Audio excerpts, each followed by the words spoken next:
어젯밤 잠 못 주무신 분들 많으시죠? 그렇지만 아마 오늘은 환호를 했을 겁니다.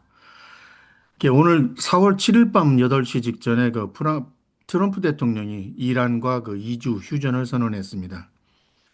유가는 하룻밤 만에 20달러 넘게 폭락을 했고 주식시장은 폭등했습니다. 오늘 코스피 보셨습니까? SK 하이닉스가 100만 원을 돌파했고요. 삼성전자가 하루 만에 7% 올랐습니다. 그런데 여기서 이상한 게 하나 있습니다. 금도 올랐습니다. 주식도 오르고 금도 올랐다. 이게 무슨 신호일까요? 오늘 이 질문에서 시작해서 지금 여러분의 포트폴리오에서 무엇을 사고 무엇을 줄이고 무엇을 기다려야 하는지 골드만삭스, 모건 스탠리, JP 모건을 포함한 월가 주요 기관의 리포트를 기반으로 낱낱이 해부해 드리겠습니다. 끝까지 보시면 지금 당장 행동으로 옮길 수 있는 세 가지 원칙을 가져가실 수 있습니다. 이번 사태를 접하신 분들을 위해서 5주 동안 무슨 일이 있었는지 간단하게 정리하겠습니다. 2월 28일 미국과 이스라엘이 오퍼레이션 에픽 퓨어리를 개시했습니다. 이란 핵시설, 이란 혁명수비대 본부 탄도미사일 기지를 집중 타격했습니다. 이날 밤 브렌트 유가가 8% 급등했습니다. 3월 4일 이란이 호르무즈 해협 봉쇄를 공식 선언하고 민간 상선을 공격하기 시작했습니다. 이 순간부터 전 세계 원유 공급의 21% 하루 1,700만 배럴이 사실상 막혔습니다. 1973년 아랍 오일 엠바고 이후 역사상 최대 규모의 에너지 공급 충격이 시작된 겁니다. 그리고 3월 22일 브렌트 유가가 배럴당 126달러까지 상승하면서 위기의 정점을 찍었습니다. S&P 500 지수는 조정 국면에 진입을 했고 공포 지수는 35를 돌파했습니다. 그리고 4월 7일 밤 트럼프가 2주 휴전을 선언하면서 오늘 이 자리에 오게 된 겁니다. 5주 만에 일어난 일입니다. 자, 이제 시장이 얼마나 흔들렸는지 숫자로 보겠습니다. 숫자로 보면 더 실감이 나십니다. WTI 원유가 배럴당 117달러까지 올랐습니다. 전쟁 전에 74달러였으니까 58%나 오른 겁니다. 브런트유는 126달러 피크를 찍었습니다. 공포지수 빅스는 35 이상을 기록을 했습니다. 전쟁 전은 20 미만이었습니다. 가장 충격적인 건 코스피입니다. 한 달 만에 19%나 빠졌습니다. 역대 네 번째로 큰 월간 낙폭입니다. SK 하이닉스는 한때 18%나 빠졌고 그런데 오늘 9% 올라서 100만 원을 돌파했습니다. 금은 1월에 5,598달러라는 사상 최고치를 찍었습니다. 그리고 오늘 휴전 선언 직후 주식 선물은 2.4% 올랐고 유가는 18% 폭락했습니다. 이 숫자들이 각각 어떤 신호를 보내고 있는지 지금부터 차트로 직접 보여드리겠습니다. 이것이 오늘 새벽에 일어난 일입니다. 4개의 자산이 동시에 폭발했습니다. 주식 선물, 그리고 원유는 하락을 했고, 금 선물 폭등했고, 달러 인덱스는 하락을 했습니다. 여기서 여러분이 주목하셔야 될 것이 두 가지 있습니다. 하나는 왜 주식도 오르고 금도 올랐느냐? 달러가 내리면 어떤 자산에 유리하느냐? 이걸 하나씩 풀어보겠습니다. 원유 차트부터 보겠습니다. 4월 6일부터 7일까지의 차트입니다. 117달러에서 91.76까지 떨어졌습니다. 하루 만에 20달러 넘게 폭락한 겁니다. 그런데 이 차트에서 오해하시면 안 되는 게 있습니다. 주유소 가격이 조금 더 내려가는 것을 보고 이제 다 끝났다고 생각하시면 안 됩니다. 오른쪽 숫자들을 보십시오. 전쟁 전 기준이 74달러였습니다. 오늘 91달러고요. 여전히 24%나 높습니다. 그리고 클리어 뷰어 에너지 파트너스는 이렇게 얘기를 했습니다. 어쩌면 에너지 유가 하단이 배럴당 100달러로 올라설지도 모른다. 휴전이 됐어도 실제 유조선 보험이 재개되고 생산이 재가동되고 수급이 정상화되는 데는 빠르면 3개월에서 6개월이 걸린다고 합니다. 카타르 LNG 인프라는 수년이 걸릴 수도 있습니다. 이게 왜 중요하냐면 유가가 높게 유지되면 인플레이션이 잡히지 않고 인플레이션이 안 잡히면 금리가 내려오지 않습니다. 이렇게 되면 고금리 장기화 시나리오가 될 수도 있습니다. 자, 이제 중요한 질문입니다. 왜 주식이 오르는 날 금도 올랐을까요? 이게 이번에 그 금 선물 차트입니다. 4월 7일 오후 8시 기준으로 4%를 기록했습니다. 일반적으로 시장이 안정되면 안전자산인 금은 내려와야 됩니다. 그런데 올랐습니다.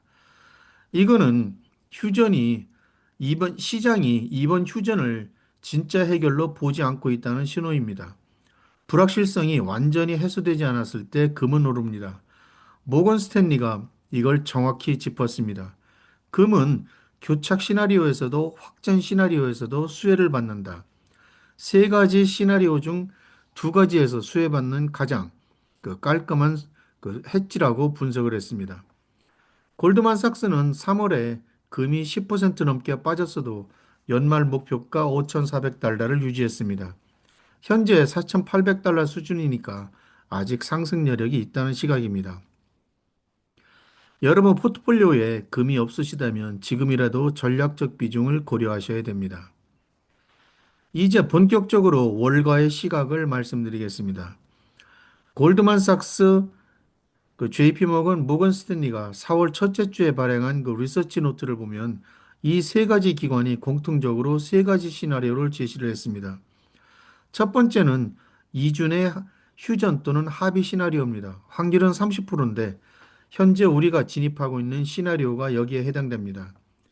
호르무즈가 완전히 열리고 협상이 타결되면 골드만은 S&P 500 지수는 6,900에서 7,100까지 5에서 8% 상승 여력이 있다고 봤습니다. 그런데 이제 두 번째 장기 교착 시나리오입니다. 확률이 45%로 상당히 높습니다. 부분 통항이 허용이 되고 협상이 질질 끌리는 시나리오입니다. 유가가 배럴당 100에서 120달러에서 유지되고 시장은 횡보하거나 소폭 하락할 것입니다. 세 번째는 전면 확전 시나리오입니다. 확률은 25%인데요. 이란의 카르그 섬이 타격을 받고 사우디 UAE가 보복을 당하는 상황입니다. 어쩌면 유가는 130에서 150달러까지 상승할 수 있습니다. 맥코리는 최악의 경우 브렌트 유가 200달러까지 갈 수 있다고 경고했습니다. 이러한 경우 S&P 500 지수는 15에서 20% 빠질 수 있습니다. 지금 우리는 30%짜리 시나리오의 초입에 서 있습니다. 하지만 2주 후에 어디로 갈지는 아직도 아무도 모릅니다. 이것이 핵심입니다. 그렇다면 월가 기관들은 지금 구체적으로 무엇을 권고하고 있을까요? 골드만삭스는 에너지, 방산, 바벨 전략을 권고했습니다. 엑슨모빌, 쉐브론, 로키드 마틴, 레이시온 등을 비중 확대를 하고 소비재와 운송 섹터를 줄이는 전략입니다. 경기 침체 확률을 30% 상향했다는 것도 눈여겨봐야 됩니다. 모건 스탠리는 금을 가장 깔끔한 해치 대상으로 지목하면서 경기 순환주와 하이 퀄러티 성장주 비중 확대를 권고했습니다. 제프리스는 불확실성은 이미 정점을 통과했다고 단언을 했습니다. 재확전 가능성을 완전히 배제하지는 않지만 추가 상승 여력은 제한적이라고 했습니다. 그런데 가장 냉정한 시각을 보여준 것은 바렌조이입니다. 유가가 90달러에 눌러 앉았다는 것, 이것이 바로 중앙은행의 금리 인하 기대를 원천 봉쇄하는 분기점이라고 본 것입니다. 유가 90달러는 75, 85달러는 전혀 다른 이야기라는 겁니다. 인플레이션이 더디게 내려오고 고금리가 더 오래 유지된다는 뜻으로 해석을 합니다. 웨스트팩의 이야기도 기억을 해야 됩니다. 지금 시장을 움직이는 건 알고리즘이다. 실제로 리스크를 사러 들어오는 주체는 없다라는 겁니다. 자, 이제 냉정하게 현실을 짚겠습니다. 블룸버그가 4월 8일에 이런 제목의 기사를 보냈습니다. 트럼프는 매듭을 풀어냈는가 아니면 더 단단히 조여냈는가? 이번 합의에서 해결되지 않은 핵심 쟁점이 세 가지가 있습니다. 첫 번째는 핵 미사일 폐기입니다. 이란은 핵 프로그램 연구 폐기와 탄도미사일 폐기에 대해 공개적으로 아무런 약속도 하지 않았습니다. 트럼프는 완벽하게 처리될 것이라고 했지만 어떻게 처리할지는 말하지 않았습니다. 두 번째, 호르무즈 통행 조건입니다. 이란이 요구하는 건 이란 군과의 사전 조율입니다. 구체적으로 어떤 조건인지가 불투명합니다. 게다가 이란은 해협을 통과하는 선박에 통행료를 부과하는 방안을 추진 중입니다. 이란이 호르무즈 통제권을 내려놓을 가능성, 전문가들은 매우 낮다고 보고 있습니다. 미국과 이란 간의 그 근본적인 간극. 이란은 십계약의 요구에 미군 영내 철수와 동결자산 해제를 포함시켰습니다. 사실상 미국이 수행할 수 없는 조건들입니다. 이스라엘의 목표는 또 완전히 다른 차원입니다.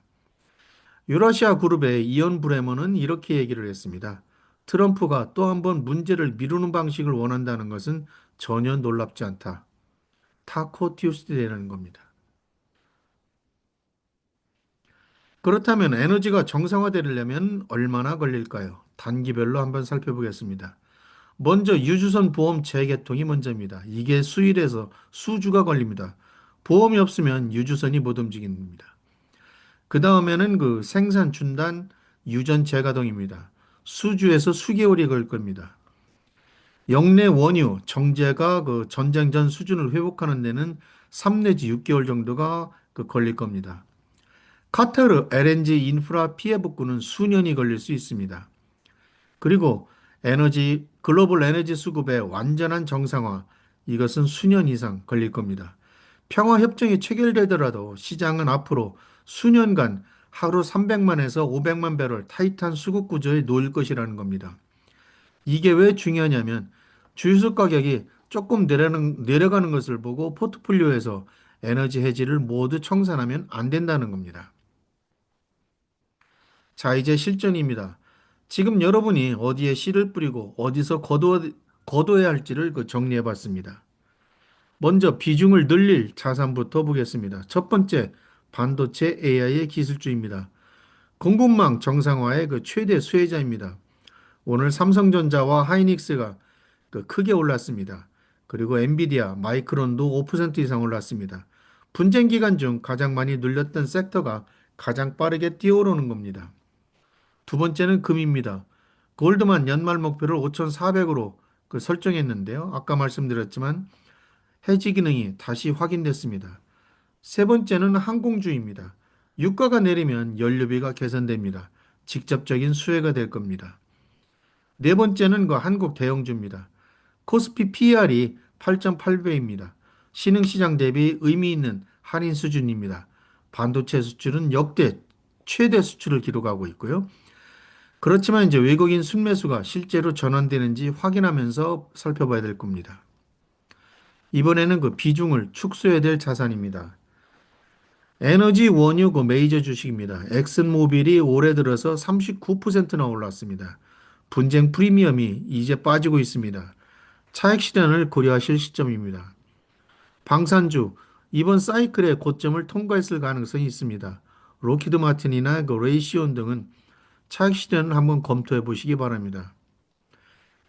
그리고 이제 관심을 가져야 될 것은 그, 이 두 가지 섹터인데요.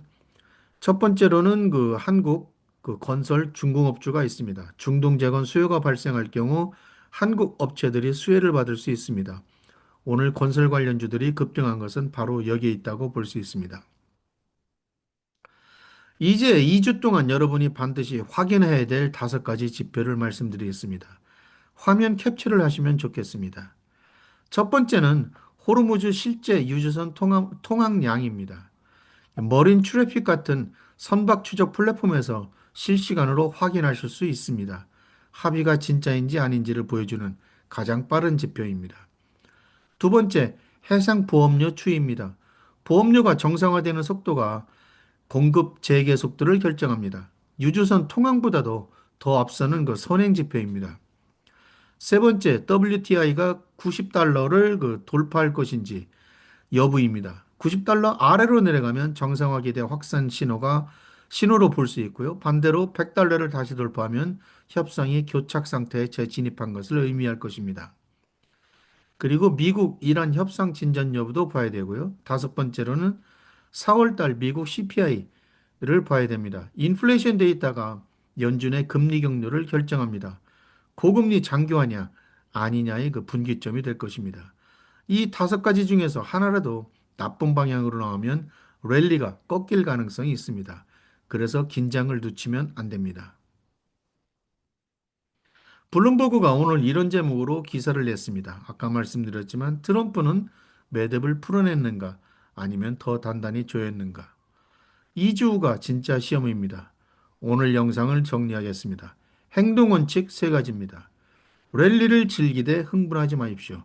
반도체 기술주 저점에서는 유효하지만 해지를 모두 청산하는 것은 위험합니다. 웨스트팩이 말한 것처럼 지금 시장을 움직이는 건 알고리즘입니다. 둘째, 금과 에너지 비중은 일단 유지하십시오. 어떤 시나리오에서도 금은 수혜받은 자산입니다. 골드만의 5,400달러 목표는 유효합니다. 2주 후를 준비하십시오. 호르무즈 실제 통항량, 해상보험료, 그리고 협상 진전 여부, 이 세 가지 지표가 여러분의 다음 포지션 방향을 결정할 것입니다. 오늘 영상에서 다룬 내용은 골드만삭스, 모건 스탠리, JP 모건, 제프리스, 로이터, 블룸버그 등 주요 기관의 그 공개 자료를 기반으로 정리한 겁니다. 2주 후 협상 결과가 나오면 바로 후속 영상으로 찾아뵙겠습니다. 구독과 알림 설정해 두시면 놓치지 않으실 겁니다. 오늘도 함께 해주셔서 진심으로 감사드립니다.